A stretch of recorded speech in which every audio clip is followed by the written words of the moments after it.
Paint Pots and Queens. The stations on the line were being painted. The engines were surprised. "The Queen is coming," said the painters. The engines in their shed were excited and wondered who would pull the royal train. "I'm too old to pull important trains," said Edward sadly. "I'm in disgrace," Gordon said gloomily. "The Fat Controller would never choose me." "He'll choose me, of course," boasted James, the red engine. "You," Henry snorted, "you can't climb hills. He will ask me to pull it, and I'll have a new coat of paint. You wait and see."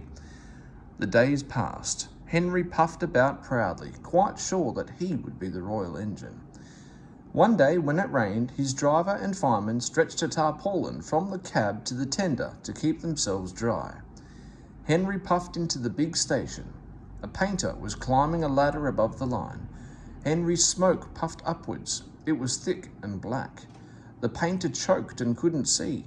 He missed his footing on the ladder, dropped his paint pot, and fell plop onto Henry's tarpaulin.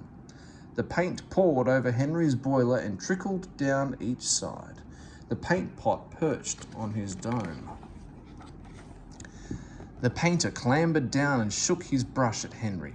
"You spoil my clean paint with your dirty smoke," he said, "and then you take the whole lot and make me go and fetch some more." He stumped crossly away.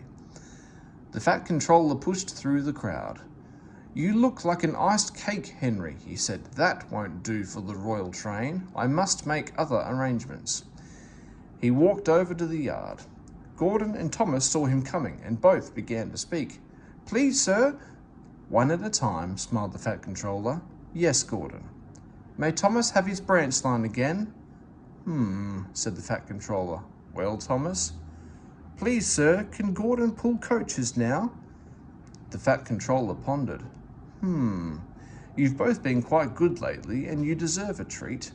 When the Queen comes, Edward will go in front and clear the line. Thomas will look after the coaches, and Gordon will pull the train." "Ooh, sir," said the engines happily. The great day came. Percy, Toby, Henry, and James worked hard bringing people to the town. Thomas sorted all their coaches in the yard. "Beep, beep, beep, they're coming." Edward steamed in, looking smart with flags and bright paint. 2 minutes passed. 5, 7, 10. Poop, poop. Everyone knew that whistle, and a mighty cheer went up as the Queen's train glided into the station. Gordon was spotless, and his brass shone. Like Edward, he was decorated with flags, but on his buffer beam he proudly carried the royal arms. The Queen was met by the Fat Controller, and before doing anything else, she thanked him for their splendid run. "Not at all, Your Majesty," he said. "Thank you." "We have read," said the Queen to the Fat Controller, "a great deal about your engines. May we see them, please?" So he led the way to where all the engines were waiting. "Peep, peep," whistled Toby and Percy. "They're coming." "Shh, shh, shh, shh," hissed Henry and James. But Toby and Percy were too excited to care. The Fat Controller told the Queen their names, and she talked to each engine. Then she turned to go. Percy bubbled over. "3 cheers for the Queen," he called. "Peep, peep, peep," whistled all the engines. The Fat Controller held his ears, but the Queen, smiling, waved to the engines till she passed the gate. Next day, the Queen spoke specially to Thomas, who fetched her coaches,